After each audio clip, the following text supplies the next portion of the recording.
Hello team, अभी अपन अपना एक नया चैप्टर शुरू करते हैं।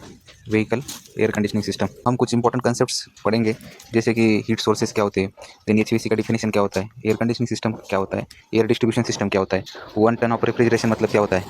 ये कुछ कंसेप्ट्स हम अभी इस चैप्टर में पढ़ेंगे। सो पहले स्टार्ट करते हैं कि 1 टन ऑफ रेफ्रिजरेशन मतलब क्या होता है। ओके, टन ऑफ रेफ्रिजरेशन का meaning, 1 ton of refrigeration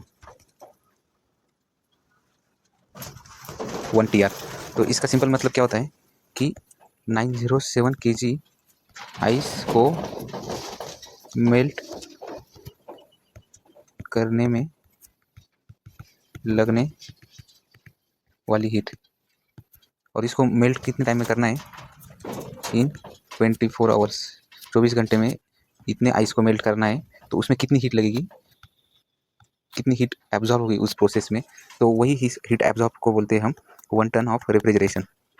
okay, और 907 kg ही क्यों लिया, क्योंकि इसको बोलते हैं अपन शॉर्ट टन या फिर 1 US टन बोलते हैं।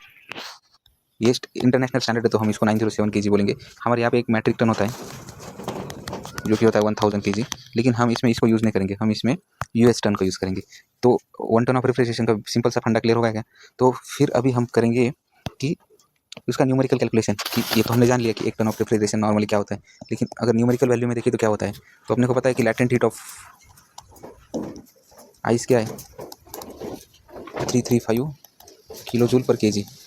इतनी हीट लगती है 1 kg आइस को मेल्ट करने में। ओके, इतनी हीट एब्जॉर्ब होती है एट 0 डिग्री सेल्सियस। और देन अगर फॉर 907 kg कितना लगेगा, हीट रिक्वायर्ड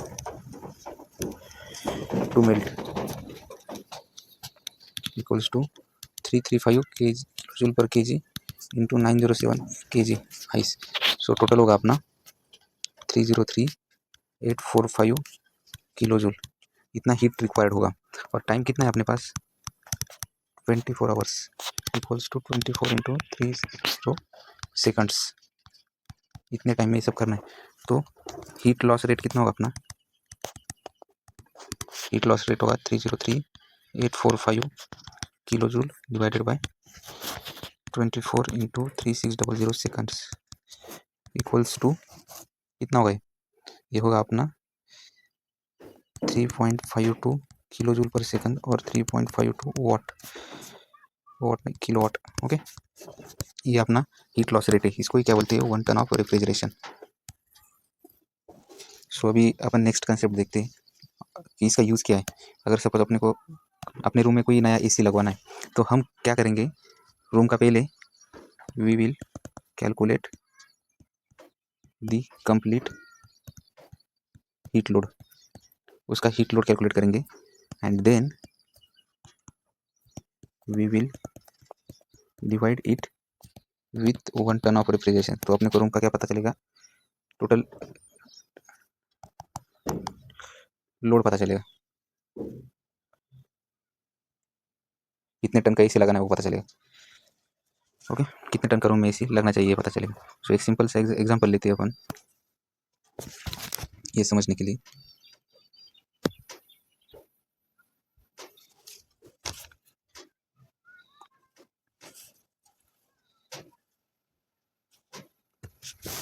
एग्जांपल क्या है, container has 100 kg of water at 30 degree Celsius. Okay, it is to be cooled to 20 degree Celsius in 1 hour, and the required refrigeration capacity in kilowatt and ton of refrigeration. Okay, सो ये simple सा question है। तो इसमें अपन पहले calculate, heat load क्या होगा, total heat क्या होगा, एम सी डेल्टा टी। तो अपना मास क्या है 100, सी की वैल्यू क्या है 4 इधर 100 kg इंटू 4.187 किलो जूल पर kg degree Celsius into delta T कितना है अपना 30 minus 20 degree Celsius, degree Celsius का केजी से केजी का, तो ये टोटल कितना आया 4187 किलो जूल, ये हीट लोड है अपना। तो इसमें तो अगर टाइम कितना है अपना 1 hour equals to 16 to 60 seconds. So rate कितना होगा, रेट ऑफ हीट लॉस और cooling power required, cooling power required कितना होगा 4187 kilo joule divided by 3600 seconds equals to 1.16 kilowatt. So ton of refrigeration कैसा होगा अपना, ton of refrigeration equals to 1.16 divided by 3.517 equals 0.33 ton of refrigeration. तो इसमें हमने time कम कर दिया तो टर्न ऑफ रेफ्रिजरेशन भी बढ़ जाएगा। सो एक सिंपल एग्जांपल अपन यूज़ कर सकते हैं समझने के लिए कि टर्न ऑफ रेफ्रिजरेशन कैसे हम कैलकुलेट करते हैं।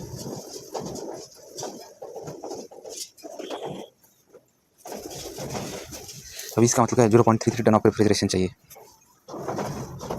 देन अभी अपना नेक्स्ट टॉपिक आएगा, यही इसमें इनिशियली सोर्सेस ऑफ हीट लिखा है, sunlight, engine heat, road heat, transmission, exhaust heat.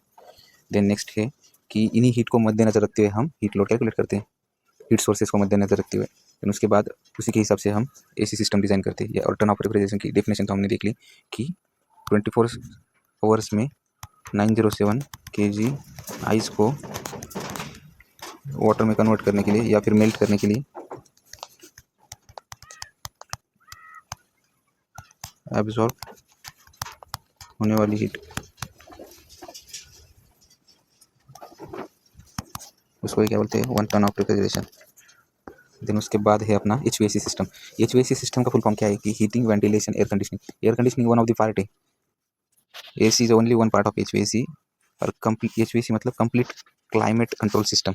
इसमें फिर हीटिंग भी आएगा, अंदर की हवा को बाहर फेंकना भी आएगा, देन कूलिंग भी आएगी, सब इसमें मिक्स होगा। तो अभी अपन पढ़ते हैं कि AC में क्या क्या होता है। AC का भी क्या है, बेसिक साइकिल है अपना। तो बेसिक साइकिल में क्या होगा, AC का बेसिक फंडा क्या होता है मालूम है क्या? AC का बेसिक फंडा होता है कि refrigerant boils at different temperature depending upon different pressure. जैसे प्रेशर चेंज होगा उसका बॉइलिंग पॉइंट चेंज होगा, बॉइलिंग टेम्परेचर चेंज होगा। तो हम वही गेम करते हैं ना, हम गेम क्या करते हैं कि जो रेफ्रिजरेंट है उसको एक तो हम क्या करेंगे, उसका फेज चेंज करेंगे, या फिर उसका प्रेशर चेंज करेंगे, या फिर उसका टेम्परेचर चेंज करेंगे। तो यही 3 गेम करके हम उसको फंसा देते हैं अपना काम करने के लिए। लेकिन ये चेंज करने के लिए अपने को एडिशनल वर्क सप्लाई करना पड़ता है। ये चेंज करने के लिए भी फैन वगैरह लगाना पड़ता है, ये हीट फ्लो फास्ट करने के लिए। फेज चेंज करने के लिए एक्सपेंशन वॉल लगाना पड़ता है, एक्सपेंशन वॉल या इवापोरेटर या एंड कंडेंसर, ये 3 चीज़ें फेज चेंज करती है। ओके, ये सब चीज़ें हैं। तो अभी अपन इसका सिंपल साइकिल देखते हैं कि कैसे कैसे होता है, एकदम बेसिक से देखेंगे कि एग्जैक्टली होता क्या है इसमें। तो पहले क्या होगा, कंप्रेसर का काम क्या है, कंप्रेसर का काम है कि प्रेशर को इंक्रीज़ करना और टेम्परेचर को भी इंक्रीज़ करना। तो इस वाले केस में प्रेशर इंक्रीज़ होगा और टेम्परेचर भी इंक्रीज़ होगा, प्रेशर और टेम्परेचर दोनों भी बढ़ेंगे। तो जैसे हाई प्रेशर और हाई टेम्परेचर जाएगा, एक सेकेंड इसका फॉन्ट छोटा कर लेते हैं, या इसमें प्रेशर भी ज़्यादा टेम्परेचर भी ज़्यादा। जैसे हाई प्रेशर हाई टेम्परेचर इसमें जाएगा, कंडेंसर में जाएगा। तो जैसे कंडेंसर में जाएगा और ये क्या है अपना गैस फॉर्म में, जैसे ये गैस कंडेंसर में जाएगा तो ये लिक्विड में कन्वर्ट हो जाएगा। और जैसे ये लिक्विड इधर आएगा तो ये high pressure high temperature liquid है। तो ये वाला लिक्विड इसमें से ये जो ड्रायर है इसका काम होता है कि मॉइस्चर निकालना। मॉइस्चर मतलब क्या, वाटर, H2O कंटेंट। रेफ्रिजरेंट चलेगा लिक्विड में, लेकिन H2O नहीं होना चाहिए। अगर गलती से H2O जाता है तो नहीं होना चाहिए। अगर H2O इधर जाता है तो ये ब्लॉक हो सकता है, इसलिए हम H2O को सेपरेट कर लेते हैं। उसके बाद यही सेम चीज़ किस में जाएगी, एक्सपेंशन वॉल में जाएगी।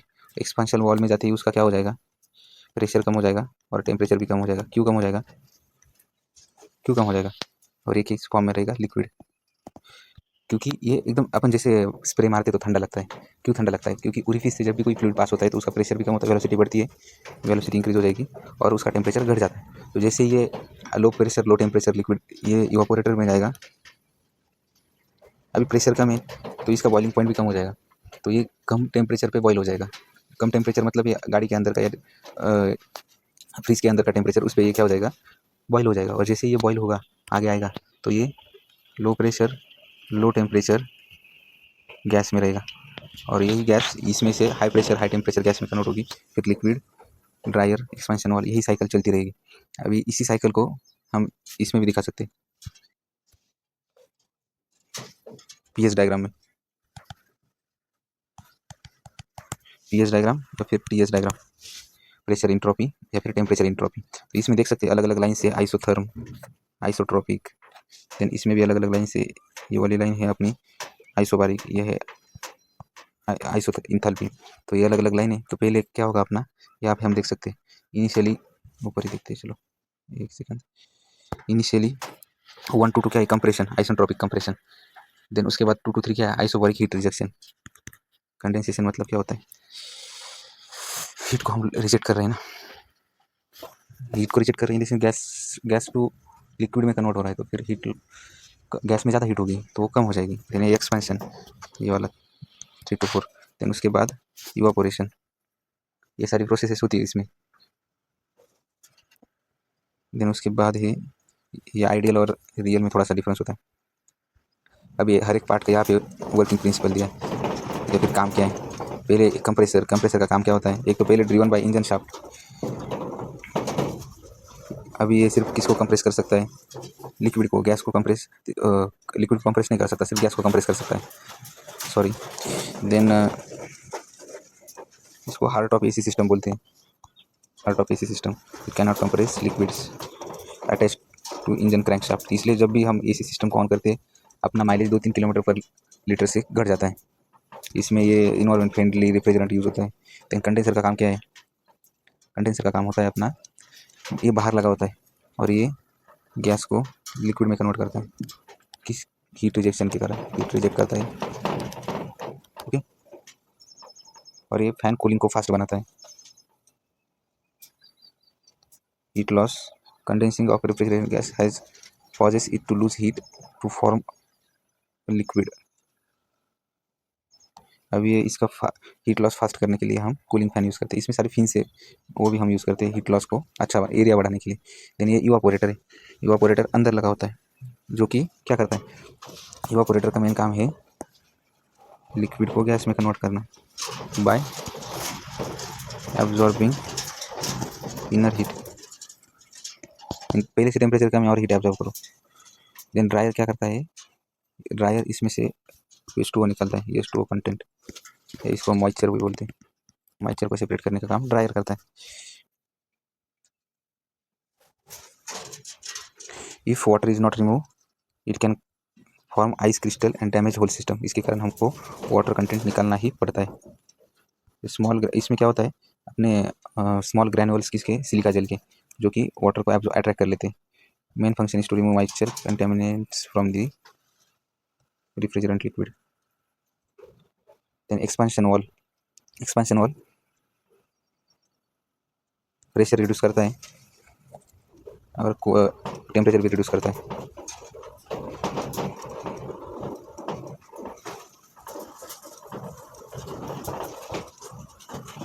Also expansion wall reduces the pressure so that it can easily, refrigerant can easily move into evaporator। then general comments, उसके बाद आता है air distribution system. AC system में बैकग्राउंड में काम बैकग्राउंड में चलता रहता है और ये एयर डिस्ट्रीब्यूशन ड्राइवर कंट्रोल करता है। तो एयर डिस्ट्रीब्यूशन सिस्टम में अपन अभी यहाँ पे देख सकते हैं इजीली कि इसमें 3 सेक्शन है, एक तो ब्लेंडिंग सेक्शन जिसमें मिक्सिंग होता है, एक तो इनलेट सेक्शन और एयर डिस्ट्रीब्यूशन सेक्शन। तो पहले क्या होता है, एक तो 2 ऑप्शन है एयर आने के, एक तो रिसर्कुलेटेड एयर, नहीं तो है अपना फ्रेश एयर। लेकिन इशू क्या है कि ये जो फ्रेश एयर है अपन हर बार फ्रेश एयर लेंगे तो फिर गर्म गर्म हवा आती रहेगी, हर बार उसको ठंडा करो, इतना टाइम है, इतना अपने पास मतलब फालतू कंप्रेसर चाहिए होगा ना अपना, एसी वेस्ट हो जाएगा। तो उससे अच्छा हम क्या करते हैं, कभी ठंडी हवा को ही फिर से भेजते हैं। लेकिन उसमें इशू क्या है कि अंदर लोग बैठे, हर बार वही अंदर की हवा अंदर भेजेंगे तो लोग सारा ऑक्सीजन से मर जाएंगे। तो हम क्या करते हैं कि फ्रेश एयर कुछ मतलब ट्रेड ऑफ करते हैं इन दोनों में, ट्रेड ऑफ मतलब कुछ फ्रेश एयर और कुछ रिसर्कुलेटेड एयर। देन वही हवा है, ये डोर मतलब यही एयर को अंदर आने में मदद करती है, वो मतलब इसका पाथ खुला करने के लिए, कौन सी हवा आनी है तो उसको खुला करने के लिए। देन उसके बाद है अपना मिक्सिंग सेक्शन, ब्लेंडिंग सेक्शन। तो उसमें एक इवापोरेटर है और एक हीटर मतलब ये इंजन से ही हीट आती है वो। तो इसमें एक डोर है, तो जैसे अपने को जिस सपोज हीटर ज़्यादा चाहिए तो इसको नीचे कर दो, हवा को हीटर आ जाएगी। इवापोरेटर चाहिए तो इसको पूरा ऊपर कर दो, हवा उसको टच होनी नहीं चाहिए हीट कोर को। तो उसके बाद ये ब्लेंडिंग डोर है। देन उसके बाद आता है एयर डिस्ट्रीब्यूशन सेक्शन। इसमें है एक तो एक डोर ओपन किया तो कंट्रोल पैनल में जो आउटपुट होता है उसमें आएगा। एक ओपन किया तो नीचे पैर के ऊपर जाएगा हवा, एक ऊपर किया तो आगे कांच के ऊपर जाएगा। कांच कभी कभी गंदी हो जाती है, गंदी इन द सेंस उसमें धुआं आ जाता है, तो ये कांच के ऊपर जाने के लिए। सो यही कुछ है अपने एसी सिस्टम में। Thank you, thanks a lot.